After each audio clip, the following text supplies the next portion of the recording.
The technology likely to have the greatest impact on the next few decades has arrived. Economists have been exploring people's behavior for hundreds of years. And it's not social media, it's not big data. How we make decisions, how we act individually and in groups, how we exchange value. It's not robotics. They've studied the institutions that facilitate our trade, like legal systems, corporations, marketplaces. It's not even AI. But there is a new technological institution that will fundamentally change how we exchange value. And you'll be surprised to learn that it's the underlying technology of digital currencies like Bitcoin. And it's called the blockchain. It's called the blockchain.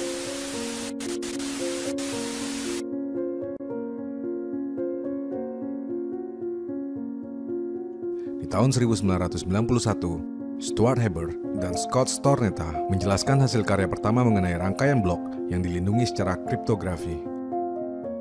Setahun berikutnya, struktur data hash yang disebut sebagai pohon Merkle kemudian dimasukkan ke dalam rancangan tersebut untuk meningkatkan efisiensinya dalam mengumpulkan beberapa dokumen dalam satu blok. Dari kriptografi yang super kompleks, terciptalah blockchain, sebuah mahakarya teknologi berupa rangkaian atau rantai blok berisi aset database yang efisien, terdistribusi, dan resisten terhadap modifikasi. Di tahun 2009, Satoshi Nakamoto memanfaatkan blockchain sebagai komponen inti dari Bitcoin. Ia lalu menciptakan Bitcoin sebagai uang digital pertama di dunia yang berjalan pada teknologi blockchain. Sebagai aset virtual yang baru, ini adalah sebuah ancaman besar bagi status quo.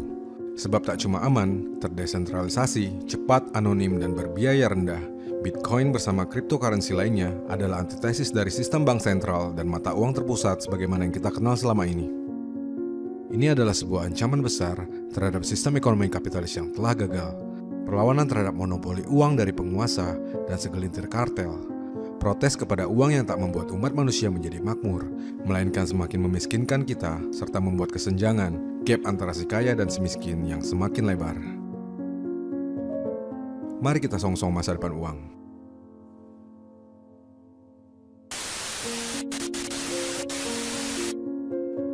Hai, di video ini kita akan membahas 3 elemen tak terpisahkan dari uang dan aset digital, yaitu blockchain, Bitcoin, dan cryptocurrency.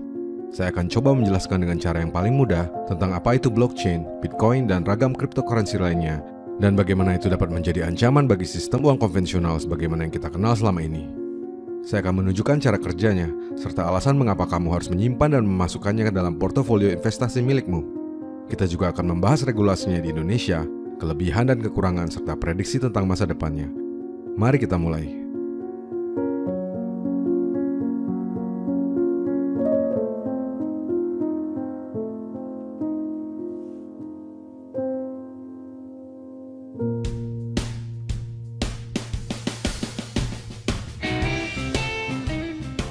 Blockchain adalah sistem penyimpanan data digital yang terdistribusi pada banyak tempat, bersifat immutable, tidak bisa diedit, tidak bisa dihapus, di mana sebuah blok dengan blok sebelum dan sesudahnya dihubungkan secara aman menggunakan teknik kriptografi. Blockchain bersifat terbuka, peer-to-peer, tidak dimiliki oleh satu perusahaan atau satu orang, tidak disimpan di satu tempat, melainkan berjalan dan disimpan di ribuan hingga jutaan komputer di seluruh dunia, sehingga anti terhadap modifikasi data. Saat data dicatat pada sebuah blok, maka data tersebut juga akan secara otomatis tercatat pada seluruh komputer dalam jaringan. Sementara itu, satu blok akan terhubung dengan blok yang lain dalam sebuah rantai, sehingga jika kita ingin mengubah satu blok, maka kita juga perlu untuk mengubah seluruh blok lainnya. Tak hanya di satu tempat, melainkan di seluruh komputer dalam jaringan yang menyimpan data tersebut. Ini membuat data tersebut pada akhirnya hampir mustahil untuk dimodifikasi atau dihapus. Jika ingin mengajukan perubahan pada sistem, diperlukan sekurang-kurangnya 51% persetujuan dari konsensus, membuatnya sangat sulit dilakukan oleh sekelompok orang yang ingin merusak karena pasti akan ditolak oleh mayoritas yang lain. Hanya usulan positif dan yang menguntungkan semua pihak yang berpeluang untuk mendapatkan konsensus bersama. Demikianlah, untuk pertama kali dalam sejarah umat manusia, kita memiliki teknologi terdistribusi yang berjalan secara kolaboratif, tanpa perantara, tanpa regulator, tanpa pengawasan, tetapi dapat diakses dan dipercaya oleh siapapun di seluruh dunia. Secara prinsip, teknologi blockchain dapat digunakan untuk berbagai hal yang berbasis pada data. Tetapi saat Satoshi Nakamoto memanfaatkan blockchain sebagai komponen inti dari Bitcoin dan menciptakan uang digital pertama di dunia, saat itulah dunia melihat potensi besarnya yang dapat mengubah uang, bisnis, ekonomi, dan cara kita bertransaksi di masa depan.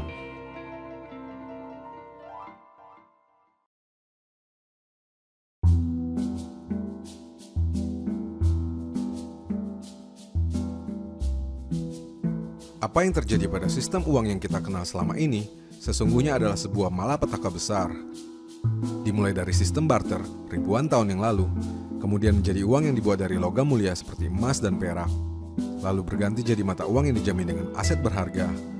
Dan entah bagaimana ceritanya, semua itu kemudian menjelma jadi uang kertas dan koin dari logam murahan yang terus dicetak dan dicetak dan dicetak sehingga menurunkan nilainya seiring waktu. I have directed Secretary Connally to suspend temporarily the convertibility of the dollar into gold or other reserve assets. Pergerakan uang dalam bentuk fisik maupun sekedar nominal di buku tabungan atau akad kredit yang berjalan pada sistem kapitalistik akan memuat beban bunga di dalamnya yang kebanyakan dihitung dengan cara yang beringas. Sistem uang, perbankan, dan bank sentral yang dianut oleh kebanyakan negara di dunia telah terbukti membawa kita kepada lingkaran krisis yang besar maupun yang kecil, yang terjadi secara berkala setiap beberapa tahun sekali. Dalam 4 dekade belakangan, nyaris sebagian besar dipicu oleh masalah utang, kredit macet, dan skandal perbankan. Dan setiap kali krisis terjadi, stimulus seolah jadi hal yang lumrah, jadi candu, di mana uang akan dicetak lebih banyak lagi, sehingga uang yang kita pegang akan semakin tak berharga. Kerapuhan sistem ini telah jadi rahasia umum, dan seolah kita tak bisa berkutik untuk mengubahnya atau melawannya.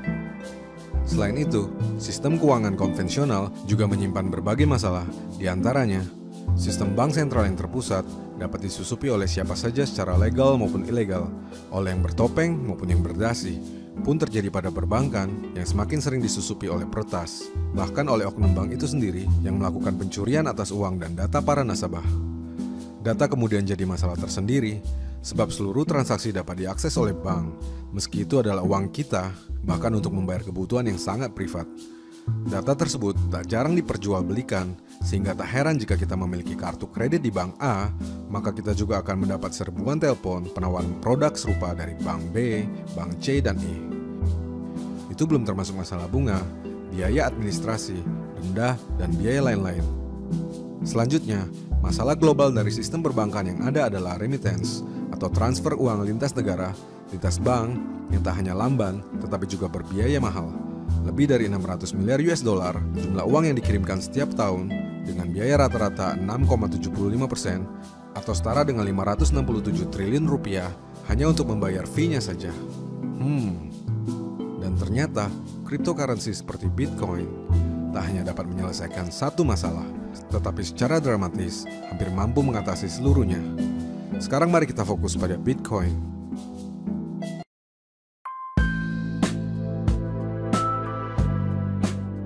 Bitcoin adalah uang virtual pertama yang dibuat menggunakan sistem blockchain.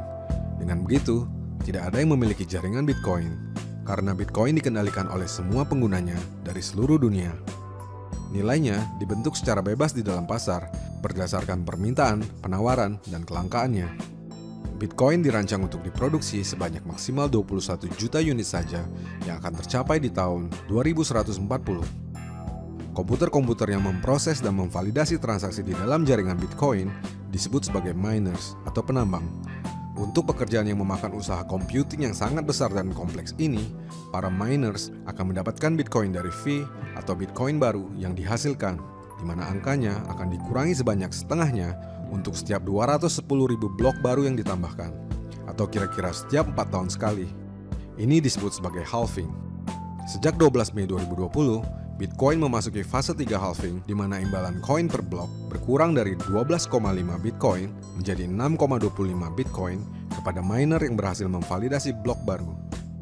Bitcoin digunakan pertama kali sebagai alat pembayaran komersial pada tahun 2010 oleh programmer Laszlo Hanyecz yang membeli 2 pizza Papa John's senilai 10.000 Bitcoin. Sejak saat itu, nilai Bitcoin terus meroket hingga mencapai puncaknya di tahun 2017, yaitu 1 Bitcoin setara dengan 20.000 US dollar atau sekitar 270 juta rupiah. Jika 10.000 Bitcoin dibelikan pizza pada tahun 2017, maka itu tak cuma jadi 2 loyang, melainkan cukup untuk membeli perusahaannya sekaligus, karena nilainya adalah 1,3 triliun rupiah. Saat video ini dibuat, harga per 1 Bitcoin berkisar di angka 160-an juta rupiah, menjadikannya sebagai aset dan instrumen dengan pertumbuhan tertinggi sejak awal tahun. Lebih tinggi dari bunga bank, deposito, US dollar, bahkan harga emas yang meroket selama pandemi. Dalam perjalanannya lebih dari 1 dekade, Bitcoin mengalami berbagai penerimaan dan penolakan, pro dan kontra. Beberapa negara melarang penggunaannya. Berbagai institusi dan lembaga keuangan secara tegas menolak Bitcoin. Namun di sisi lain, berbagai merchant populer mulai semakin banyak yang menerima Bitcoin sebagai alat pembayaran. Sebut saja Overstock, Namecheap, Reddit, dan bertambah terus setiap hari. Penggunaan Bitcoin kemudian semakin populer dengan kehadiran pihak ketiga, startup dan perusahaan-perusahaan online yang memfasilitasi serta mempermudah penggunanya. Pada akhirnya, ini membuat siapa saja dapat membeli dan memiliki Bitcoin secara lebih mudah dibandingkan sebelumnya, menjadi semudah seperti memiliki rekening bank digital yang berada dalam genggaman. Di masa depan, implementasi Bitcoin dipercaya akan semakin canggih sehingga membuatnya semakin simpel untuk digunakan. Mungkin seperti mesin ATM yang tersedia di mana-mana, kartu debit, aplikasi pembayaran digital, dan lain sebagainya. Di Indonesia, dari yang semula membiarkan, kemudian melarangnya, saat ini Bitcoin dan mata uang digital lain resmi dikategorikan Bapepti sebagai komoditas dan alat investasi yang legal. Sama seperti komoditas lain yang diperdagangkan di bursa berjangka, seperti karet, kopi, tekstil, dan lain sebagainya. Maka tak heran jika kemudian banyak aplikasi jual beli Bitcoin dan cryptocurrency yang kemudian hadir di Indonesia. Mari kita lanjut dengan pembahasan mengenai cryptocurrency.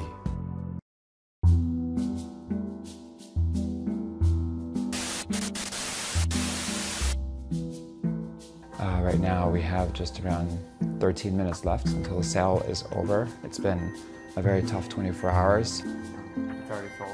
We've sold out our entire allocation. All right, we've got 5,000 token holders, everybody.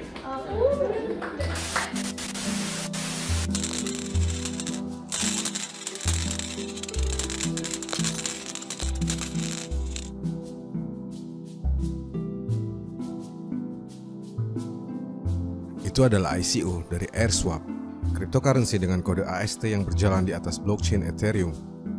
ICO adalah singkatan dari Initial Coin Offering, semacam IPO bagi koin yang di-launching ke publik.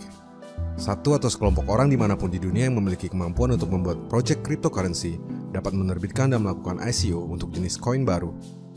Selain itu, STO atau Security Token Offerings yang lebih ramah terhadap komunitas belakangan menjadi tren yang digunakan untuk menerbitkan cryptocurrency baru. Maka tak heran jika saat ini ada ribuan cryptocurrency yang tersedia, dari Bitcoin yang paling populer dan bernilai tinggi, hingga koin-koin yang nyaris tak ada nilainya. Tanpa adanya intervensi dari regulator atau institusi keuangan manapun, nilai koin hanya dihitung berdasarkan permintaan dan penawaran pasar, sehingga tak heran jika harganya begitu volatil, naik dan turun seperti roller coaster. Setelah kehadiran Bitcoin pada 2009, berbagai cryptocurrency lainnya pun muncul yang disebut sebagai altcoin atau alternative coin. Beberapa di antaranya yang paling populer adalah Ethereum, Litecoin, Bitcoin Cash, Cardano, EOS, atau Dogecoin. Sebagai informasi tambahan, ada pemberian istilah pada cryptocurrency berdasarkan bagaimana ia dibuat, yaitu koin dan token. Token adalah project blockchain yang menggunakan platform blockchain milik orang lain, sedangkan koin adalah project blockchain yang memiliki platform blockchainnya sendiri. Token dengan market cap terbesar diantaranya adalah Tether, Chainlink, CryptoCoin, USD Coin. Sementara koin dengan market cap terbesar adalah Bitcoin, Ethereum, Ripple, Bitcoin Cash, dan Binance Cash. Untuk melihat daftar cryptocurrency paling populer di dunia, kamu dapat membuka web CoinMarketCap, lihat daftarnya, dan fokuslah hanya pada 25 urutan teratas berdasarkan volume dan market cap-nya. Seiring popularitasnya, Bitcoin dan cryptocurrency juga menjadi kedok dari banyak investasi palsu dengan skema money game dan skema Ponzi yang berakhir dengan scam. Beberapa nama dari entitas bodong berkedok cryptocurrency diantaranya seperti Bitcoin Panda, Crypto Miracles, Edinar Coin Gold, dan masih banyak lagi. Adapun modus yang digunakan adalah investasi dengan pengembalian hasil pasti, program referral, dan rekrut member baru berbiaya mahal dengan konsep skema Ponzi, koin palsu, dan iming-iming harga naik tajam di masa depan. Selain itu, proses penambangan koin yang begitu populer juga kerap dipakai hanya sebagai kedok dari software atau aplikasi abal-abal. Menambang Bitcoin untuk mendapatkan Bitcoin gratis adalah tipu-tipu yang paling populer. My guest today says Bitcoin is the safe bet after moving his firm's cash to crypto, and a pretty big chunk of it, 425 million of it. Please welcome MicroStrategy's Michael Saylor to the show. Welcome, nice to meet you, Michael. MicroStrategy Incorporation, perusahaan yang listing di Nasdaq, baru-baru ini membeli Bitcoin sebanyak 55.226 BTC dengan total nilai mencapai 600 juta US dollar atau setara 8,8 triliun rupiah. Michael Saylor, sang CEO yang sempat skeptis dengan kehadiran Bitcoin dalam beberapa wawancara, akhirnya mengakui bahwa Bitcoin lebih baik dibandingkan emas. Sementara itu, perusahaan jasa keuangan Square yang dipimpin oleh co-founder dan CEO Twitter, Jack Dorsey, mengumumkan telah membeli 4.709 Bitcoin dengan harga 50 juta US dollar atau setara 735 miliar rupiah, di mana investasi tersebut mewakili hampir 1% dari total aset perusahaan pada kuartal kedua 2020. Di tempat lain di seluruh dunia, semakin banyak entitas, perusahaan, bisnis, dan individu yang melirik Bitcoin dan memasukkannya ke dalam portofolio investasi yang mereka miliki. Apabila kamu juga ingin jadi salah satu bagian dari konsensus teknologi ini, maka saya menyarankan kamu untuk hanya membeli Bitcoin dan Ethereum sebagai instrumen investasi dan jangan taruh seluruh telurmu di sana. Hi, I'm Mark Cuban, and I'm about to give you some advice on how to be just a little bit richer than you are today. Mark Cuban menyarankan maksimal hanya 10% saja dari asetmu yang boleh dibelikan cryptocurrency.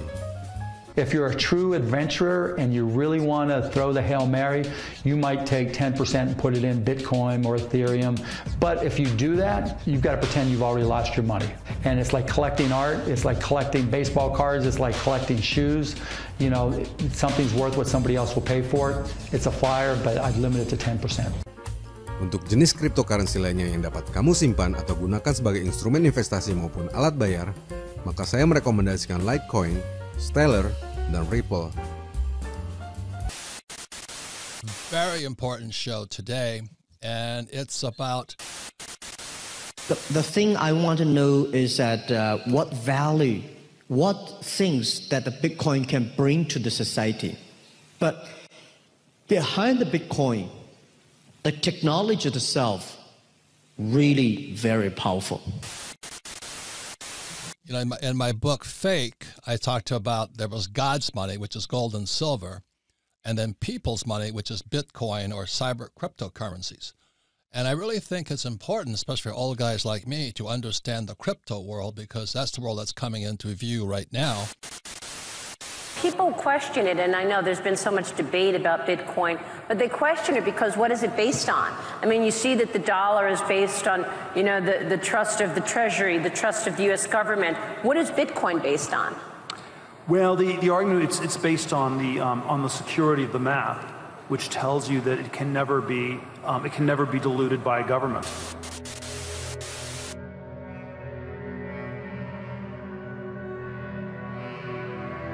Saat Bitcoin dibuat pertama kali, tak ada jaminan apapun yang diberikan untuk nilainya. Kebutuhan akan mata uang baru, kebutuhan untuk memenuhi hal-hal paling mendasar seperti keamanan, anonimitas, nilai yang tak surut oleh inflasi, kecanggihan, kecepatan, biaya yang rendah, kebebasan dan kemerdekaan, semua itulah yang memberikan nilai bagi Bitcoin. Di masa mendatang, Bitcoin dan seluruh cryptocurrency bisa saja melambung tinggi, namun bisa juga tak lagi memiliki nilai sama sekali. Siapa yang tahu? Tapi selama sifat dasar dari manusia adalah sama, selama itu pula sesungguhnya kita dapat meyakini masa depannya.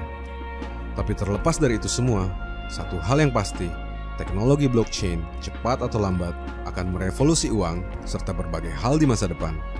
Saat ini ada Facebook yang sedang getol mengembangkan Libra. Ada Tiongkok yang sedang serius menggarap digital yuan. Di sektor berbeda, Walmart telah bekerja sama dengan IBM untuk membuat blockchain yang akan membantu mereka mengirimkan makanan secara global. David Guetta, DJ dan produser musik asal Prancis, melakukan kolaborasi dengan Token Senso yang mengusung teknologi blockchain. Disinyalir, David Guetta akan menggelar konser eksklusif yang dapat diakses hanya melalui Token Senso.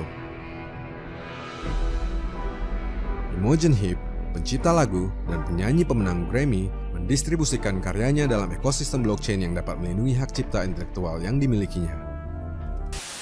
What if there were not only an internet of information, what if there were an internet of value? And where every kind of asset, from money to music, could be stored, moved, transacted, exchanged, and managed.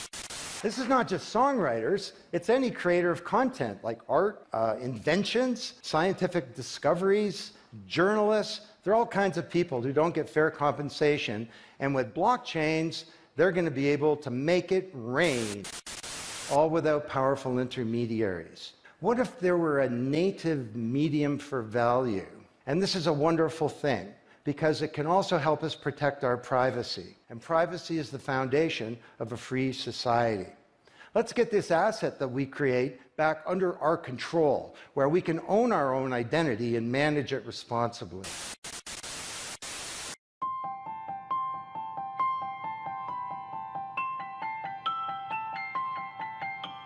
Blockchain adalah masa depan. Saat ia kemudian digunakan untuk uang digital yang lain, barangkali itu akan mengubah peta permainannya. Itu akan membuat cryptocurrency menjadi mainstream. Namun saat itu dimanfaatkan oleh orang-orang yang berkuasa, dia lagi yang jadi bagian dari masalah keuangan sebelumnya, dengan segala macam aturan main dan tetek bengek regulasinya, ia akan jadi paradoks yang melanggar prinsip blockchain itu sendiri, menjadikannya tak alami, hanya sekedar produk daur ulang, tak seperti Bitcoin dan Satoshi Nakamoto-nya. Itu akan membuat Bitcoin sebagai yang sejati bertambah istimewa. Dan bagi Bitcoin itu sendiri, ia akan tetap ada, tetap langka, tetap aman, tetap maksimal hanya 21 juta, tetap tidak dimiliki oleh siapapun melainkan seluruhnya. Semakin kokoh saat ia dipercaya oleh semakin banyak orang. Jika memegang dan menyimpan uang konvensional adalah cara paling gampang untuk menurunkan nilai aset yang kita miliki, mungkin memang ada yang keliru dengannya.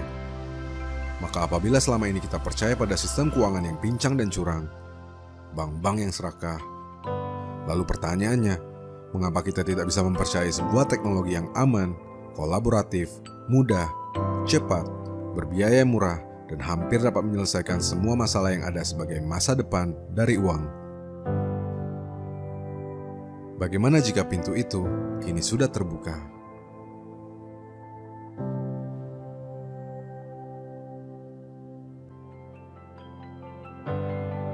Hai, ngomongin tentang pintu, buat kamu yang ingin membeli Bitcoin dan cryptocurrency lainnya, kamu dapat menggunakan aplikasi Pintu.